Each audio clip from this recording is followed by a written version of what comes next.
Good morning, everyone, and happy World Mental Health Day. I'm wearing my green. Actually, it's from my granddaughter's school, but I'm wearing my green to support World Mental Health Day. World Mental Health Day, just to give you a little history, in 1992, the World Federation of Mental Health, led by the Deputy Secretary General at the time, Richard Hunter, created World Mental Health Day. This didn't have a precise objective other than to advocate for mental health as a whole. To say the least, it was an uphill climb to change a plethora of bad and dangerous habits that were making a difficult situation worse for people. So that's just giving us a little history on mental health. Myself, I've been working in the field of mental health for over 25 years. I started in New Jersey. New Jersey has a facility. I'm going to walk and talk, and I'll tell you that in a minute why I'm going to walk and talk. So New Jersey has a facility called Greystone Psychiatric Hospital. Just little known facts about Greystone Psychiatric Hospital is that it is its own town. It's located maybe northern New Jersey, but it's a Greystone Psychiatric Facility. This facility has its own courthouse on the site. I actually worked with individuals who were the court deemed as mentally insane, which they weren't able to stand trial. They actually was criminally insane. I'm sorry, that was the word I was looking for.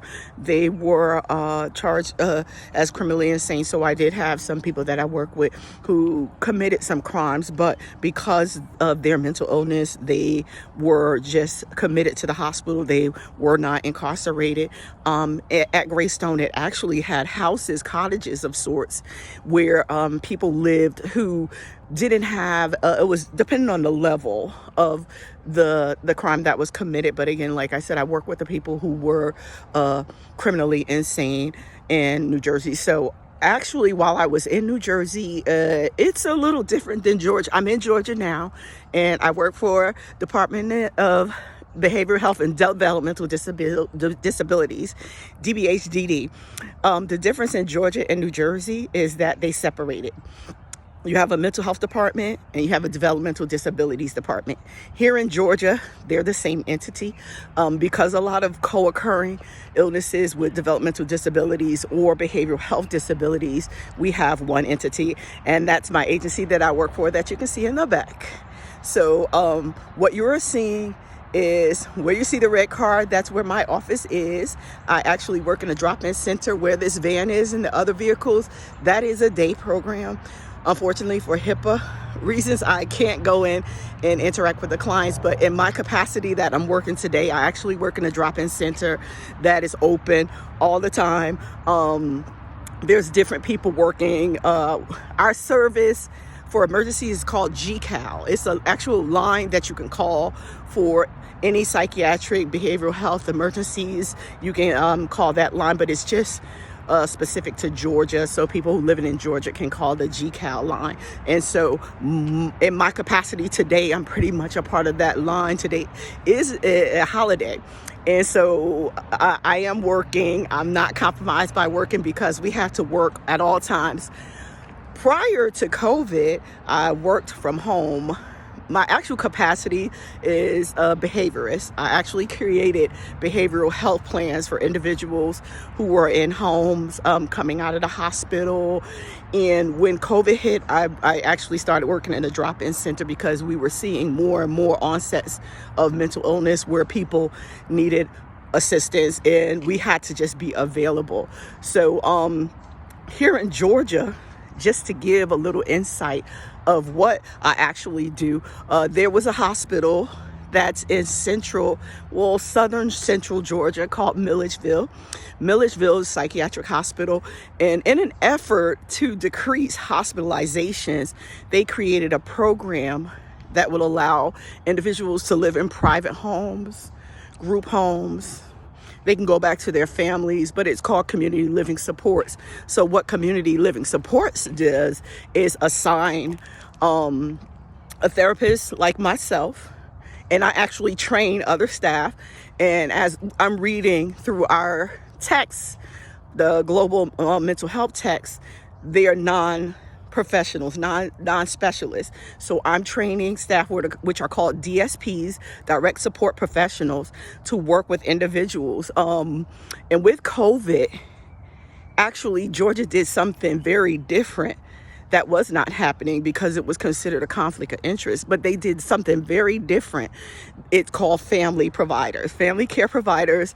I've never seen it done prior to COVID. I always just trained people. We always just hired people, and they came in and they actually just work with these individuals. Now we have mothers, fathers, sisters, brothers, cousins, and even when they come to us for service, we inquire, do you have a family member that we can possibly train to provide these services to your loved ones? So many of them already have people that they can contact and that can come out and to provide these services to their loved ones, so their loved ones can stay in the home. And we're educating everyone in the home, even the people, they may have siblings, sisters, brothers, other extended family members. So I'm providing education to everyone so they can see what it may look like, a behavioral outburst may look like, or what's preceding, what happens prior to these outbursts. So it's I feel like even though it was COVID, it did a lot for building families and educating families on mental health and mental health awareness. So here I'm walking quite far from the building. So when our professor asked us to do something for global mental health awareness, I started looking and I saw a couple of things where it said they have walks in Atlanta. I'm probably about 45 minutes outside of Atlanta. So that wasn't feasible, and I had to be here today for the clinic. So I just decided to do my own walk. So one of my coworkers said to walk around twice I think it's 1.5 miles to walk around twice. So I'm actually just walking and talking to my class just so you guys can have a gist of why I'm walking with my green on. As you can see, those buildings are way back there because I've been walking and talking for a while. It is kind of cold out here, but I just got a t-shirt on.